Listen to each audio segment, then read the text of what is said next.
আসসালামু আলাইকুম everyone. Science কেয়ারে আপনাদের সবাইকে স্বাগতম। আজকে আমরা সায়েন্স কেয়ারে ম্যাট্রিক্স নিয়ে আলোচনা করব। তাই এখানে আমরা একটা ম্যাট্রিক্স লিখছি। যে ম্যাট্রিক্সটা কি সেটা আগে আমরা বলি। যে কতগুলো সংখ্যাকে আয়তাকারে সাজিয়ে কতগুলো সংখ্যাকে যদি আমরা আয়তাকারে সাজাই সেটাকে ফার্স্ট ব্র্যাকেট অথবা থার্ড ব্র্যাকেট দ্বারা যদি আমরা আবদ্ধ করে দিই তাহলে একটা ম্যাট্রিক্স উৎপন্ন হবে। তাহলে এখানে একটা ম্যাট্রিক্স আমরা নিছি যে A11 A12 A13 A21 A22 A23 এবং A31 A32 A33। তাহলে এটা একটা ম্যাট্রিক্স উৎপন্ন হয়েছে। এখন এই ম্যাট্রিক্সটা আমরা সারি এবং কলাম নিয়ে এই যে এই বরাবর যেটা থাকবে সেটাকে আমরা বলতেছি সারি, এবং এই যে নিচের বরাবর যেটা থাকবে সেগুলোকে আমরা বলতেছি কলাম বা স্তম্ভ। ঠিক আছে, এগুলোকে আমরা বলতেছি কলাম বা স্তম্ভ। তাহলে সারি এবং কলাম আমরা বুঝছি। তা সারিকে যদি আমরা এম দ্বারা প্রকাশ করি এবং কলামকে আমরা ধরলাম যে এন। ঠিক আছে, এখন এই যে সারি এবং কলাম এই দুটাকে এম দ্বারা প্রকাশ করছি। তাহলে এই সারি এবং কলামের এম এবং এন এই দুটাকে যদি আমরা এম ক্রস এন বলি তাহলে এটাকে ম্যাট্রিক্সের ক্রম বলবো। ঠিক আছে, আচ্ছা। তাহলে কোনো ম্যাট্রিক্সের সারির সংখ্যাকে আমি বলতেছি এম এবং কলামের সংখ্যাকে কত এন। তাহলে এখানে সারির সংখ্যা কয়টা আছে? একটা, দুইটা, তিনটা। কলামের সংখ্যা কয়টা আছে? কলামের সংখ্যা আছে তিনটা। তাহলে আমরা বলতেছি ওই ম্যাট্রিক্সের ক্রম কত হবে? 3/3। তাহলে ম্যাট্রিক্সের ক্রমটা আমরা এখানে কি বলতেছি? যে সারির সংখ্যাকে আমি বলছি যে সারি সংখ্যা যেহেতু আমি এম ধরছি, ঠিক আছে, এবং কলামের সংখ্যা ধরছি এন, তাহলে ম্যাট্রিক্সের ক্রম হবে এম ক্রস এন। ওকে, তাহলে আমরা যদি আর একটা ম্যাট্রিক্স ধরি এখানে 1 2 3 4 5 6, তাহলে এই ম্যাট্রিক্সটার যদি সারি সংখ্যা মানে এখানে সারি সংখ্যা কয়টা আছে এই ম্যাট্রিক্সের? একটা, দুইটা। এবং কলামের সংখ্যা কয়টা আছে? একটা, দুইটা, তিনটা। তাহলে ম্যাট্রিক্সের ক্রম কত হবে? আমরা যদি ক্রম নির্ণয় করি এটার, তো ক্রম হবে কত? সারি সংখ্যা দুইটা আর কলামের সংখ্যা তিনটা, তাহলে 2/3। ওকে, তাহলে আমরা আশা করি ম্যাট্রিক্সের ক্রম সম্পর্কে ধারণা পেয়ে গেছি। ঠিক আছে, আচ্ছা। তাহলে এখন আমরা দেখব বর্গ ম্যাট্রিক্স। বর্গ ম্যাট্রিক্স কি জিনিস? আচ্ছা, কোনো একটা ম্যাট্রিক্সের বর্গ ম্যাট্রিক্স আমরা বলি যে কোনো একটা ম্যাট্রিক্সের সারির সংখ্যা এবং কলামের সংখ্যা। ঠিক আছে, সারির সংখ্যা এবং কলামের সংখ্যা দুইটা যদি সমান হয় তাকে আমরা বর্গ ম্যাট্রিক্স বলতেছি। তাহলে আমি পি একটা ম্যাট্রিক্স ধরলাম। পি একটা ম্যাট্রিক্স যদি আমরা এখানে 1 2 3 4 দেই তাহলে এটাকে আমরা কি বলতেছি? দেখি যে সারির সংখ্যা কয়টা আছে এখানে। সারির সংখ্যা হচ্ছে দুইটা এবং কলামের সংখ্যা কয়টা? দুইটা। সারি সংখ্যা কয়টা?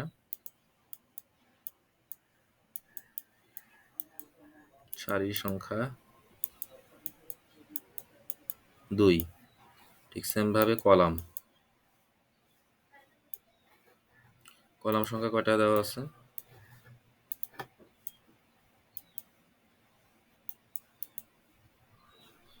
কলাম সংখ্যা কয়টা?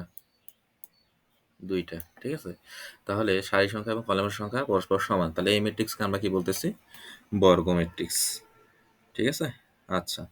এখন আমরা বর্গ ম্যাট্রিক্সের পর আরেকটা ম্যাট্রিক্স আসবো, সারি ম্যাট্রিক্স। সারি ম্যাট্রিক্স কি জিনিস? সারি ম্যাট্রিক্স।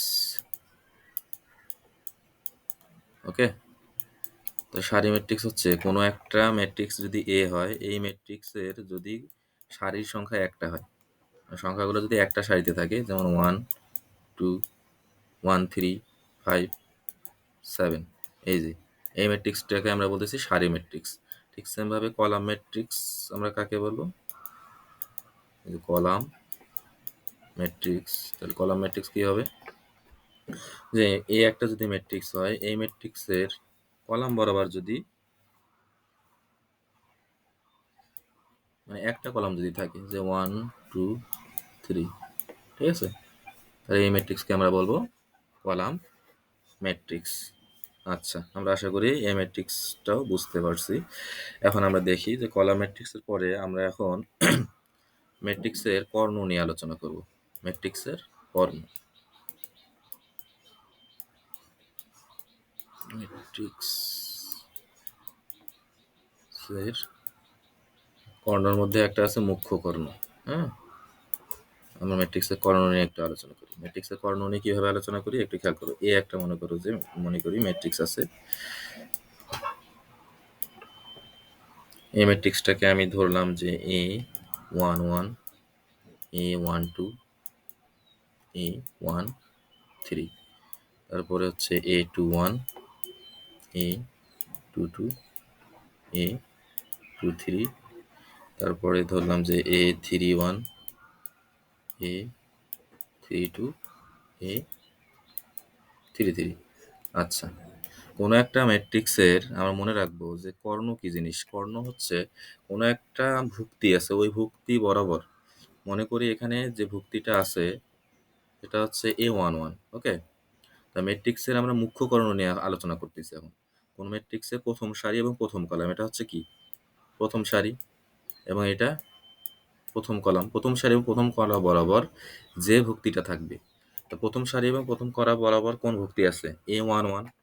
এই যে A11 বরাবর, এই যে A1 বরাবর যে সংখ্যাগুলা থাকবে, এই সংখ্যাগুলা, এটাকে আমরা বলতেছি কি মুখ্য কর্ণ। ওকে, তাহলে আমরা কিভাবে মনে রাখবো যে প্রথম সারি এবং প্রথম কলাম বরাবর যে ভুক্তি বা উপাদান থাকবে, সেই উপাদান বরাবর যে সংখ্যাগুলা থাকবে সেটাকে আমরা কি বলবো মুখ্য কর্ণ। মানে এই কর্ণটাকে আমি বলতেছি মুখ্য কর্ণ। এখন এই যে মুখ্য কর্ণ যেটা আমরা লিখলাম, যে মুখ্য কর্ণের, এটাকে তো আমরা বলতেছি যে মুখ্য কর্ণ। হ্যাঁ, এই যে মুখ্য কর্ণের যে ভুক্তি বা উপাদানগুলো থাকবে, সেই উপাদানগুলোর যোগফলকে আমরা বলবো ম্যাট্রিক্সের ট্রেস। এটা খুবই ইম্পর্টেন্ট একটা এমসিকিউ। এটা আর কি প্রায় প্রায় আসে, খুব ইম্পর্টেন্ট কোশ্চেন যে ম্যাট্রিক্সের ট্রেস কি জিনিস। ওকে, ম্যাট্রিক্সের ট্রেস, ম্যাট্রিক্সের ট্রেস। তাহলে আমার ম্যাট্রিক্সের ট্রেস কি বলবো, যে যে মুখ্য কর্ণ বরাবর যে ভুক্তিগুলো আছে, মুখ্য কর্ণ বরাবর ভুক্তিগুলো কি আছে A11 প্লাস কি A22 প্লাস A33। তাহলে এটাকে আমরা বলতেছি কি ম্যাট্রিক্সের ট্রেস। ওকে, সাপোজ ওখানে যদি 1 2 3 থাকতো, তাহলে সেক্ষেত্রে ম্যাট্রিক্সের ট্রেস কি হতো 1 2 3 এই তিনটা যোগ হইতো, যোগ হয়ে যে সংখ্যাটা আসবে সেটাকে আমরা বলবো কি ম্যাট্রিক্সের ট্রেস। ওকে, আচ্ছা, তো আশা করি আমরা মুখ্য কর্ণের বিষয়টা বুঝতে পারছি। আচ্ছা, এরপরে আমরা আসি নেক্সট ম্যাট্রিক্সে। এখন যদি বলা হয় যে কর্ণ ম্যাট্রিক্স কি জিনিস, কোন ম্যাট্রিক্স কর্ণ, কর্ণ ম্যাট্রিক্স। কর্ণ ম্যাট্রিক্সটা কাকে বলবো, যে কর্ণ ম্যাট্রিক্স হচ্ছে যে বর্গ ম্যাট্রিক্সের মুখ্য কর্ণের ভুক্তগুলো শূন্য নয়, মানে অশূন্য হবে আর কি। মনে করি পি একটা ম্যাট্রিক্স আছে, তো পি ম্যাট্রিক্সে মনে করি যে এটা আছে হচ্ছে 1 0 0, আর এখানে আছে 0 2 0 0 0 3। ওকে, কর্ণ ম্যাট্রিক্স কাকে বলো, মুখ্য কর্ণ আমরা একটু আগে শিখছি যে মুখ্য কর্ণ বরাবর যে ভুক্তিগুলা থাকবে সেই ভুক্তিগুলা কি থাকবে অশূন্য, মানে সেইগুলা শূন্য হবে না। তাহলে সেই ম্যাট্রিক্সকে আমরা বলবো কর্ণ ম্যাট্রিক্স। তাহলে এই ম্যাট্রিক্সটা পি ম্যাট্রিক্সটা একটা কি ম্যাট্রিক্স, কর্ণ ম্যাট্রিক্স। কারণ এখানকার যে ভুক্তিগুলো আছে মুখ্য কর্ণ বরাবর, সেগুলো কি মুখ্য কর্ণ বরাবর ভুক্তিগুলা অশূন্য, এগুলো কি অশূন্য, মানে মুখ্য কর্ণ বরাবর যে ভুক্তিগুলো থাকবে সেগুলো অশূন্য হবে, সেটাকে আমরা বলবো কর্ণ ম্যাট্রিক্স। আচ্ছা, নেক্সট আমরা আরেকটা ম্যাট্রিক্সে আসি, scalar matrix. Scalar scalar matrix.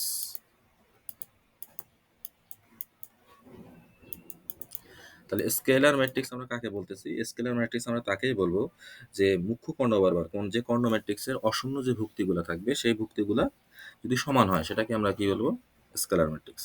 তাহলে পি একটা যদি আমরা ম্যাট্রিক্স ধরি, হ্যাঁ, সাপোজ আমি ধরলাম যে A 0 0, আর এটা হচ্ছে 0 A 0 0 0 A।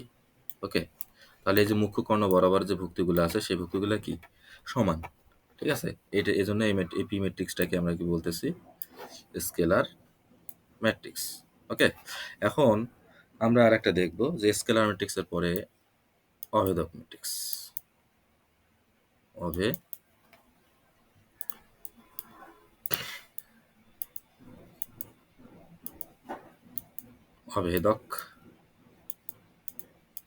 ম্যাট্রিক্স। তাহলে অভেদক ম্যাট্রিক্স কি জিনিস? এ যদি একটা ম্যাট্রিক্স হয়, সেই ম্যাট্রিক্সের মুখ্য কর্ণ বরাবর যে ভুক্তিগুলো থাকবে বা উপাদানগুলো থাকবে সেগুলো সবগুলো কি হবে? 1 হবে। ওকে, মুখ্য কর্ণ বরাবর যে ভুক্তিগুলো থাকতেছে সেগুলো সবগুলো কি হচ্ছে? 1। ওকে, মুখ্য কর্ণ বরাবর ভুক্তিগুলো সবগুলো 1 হচ্ছে। তাহলে এটাকে আমরা কি বলছি? অভেদক ম্যাট্রিক্স। এখানে আমরা একটু আগে শিখলাম যে স্কেলার ম্যাট্রিক্স। স্কেলার ম্যাট্রিক্সে আমরা শিখেছি মুখ্য কর্ণ বরাবর যে ভুক্তিগুলো সেগুলো সমান।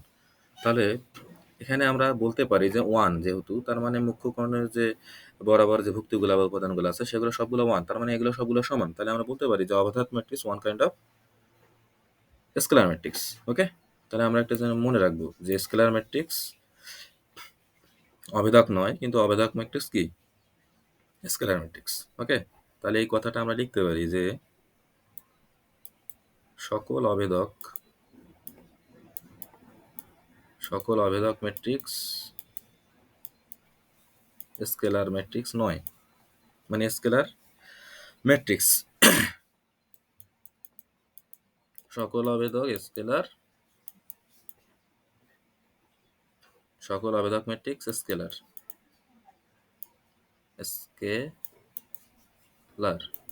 ওকে, কিন্তু সকল স্কেলার আবেদক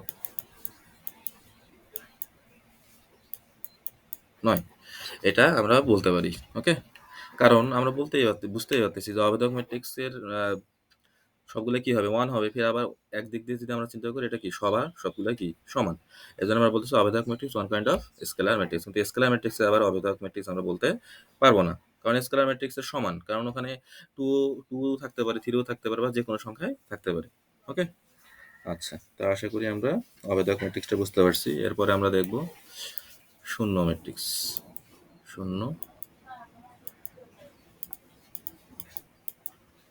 তাহলে শূন্য ম্যাট্রিক্সটা কি জিনিস? শূন্য ম্যাট্রিক্স হবে যে এ একটা যদি ম্যাট্রিক্স হয়, যে ম্যাট্রিক্সের সবগুলো উপাদানই কি হবে? শূন্য হবে, তাহলে সেটাকে আমরা কি বলবো? শূন্য ম্যাট্রিক্স। তাহলে এ ম্যাট্রিক্সের একটা 2x2 ম্যাট্রিক্স, যে ম্যাট্রিক্সে সবগুলা ভুক্তি বা উপাদান শূন্য, এই জন্য আমরা এ ম্যাট্রিক্সটাকে কি বলতেছি? শূন্য ম্যাট্রিক্স। তো আশা করি আমরা এ পর্যন্ত যে ম্যাট্রিক্সের প্রকারভেদগুলো পড়লাম সবগুলাই বুঝতে পারছি। ওকে, তাহলে আমার ভিডিওগুলো যদি আপনার ভালো লেগে থাকে তাহলে অবশ্যই আমার চ্যানেলকে সাবস্ক্রাইব করবেন, এবং যাতে পরবর্তীতে ভিডিওগুলো ইজিলি পেতে পারে। ধন্যবাদ সবাই।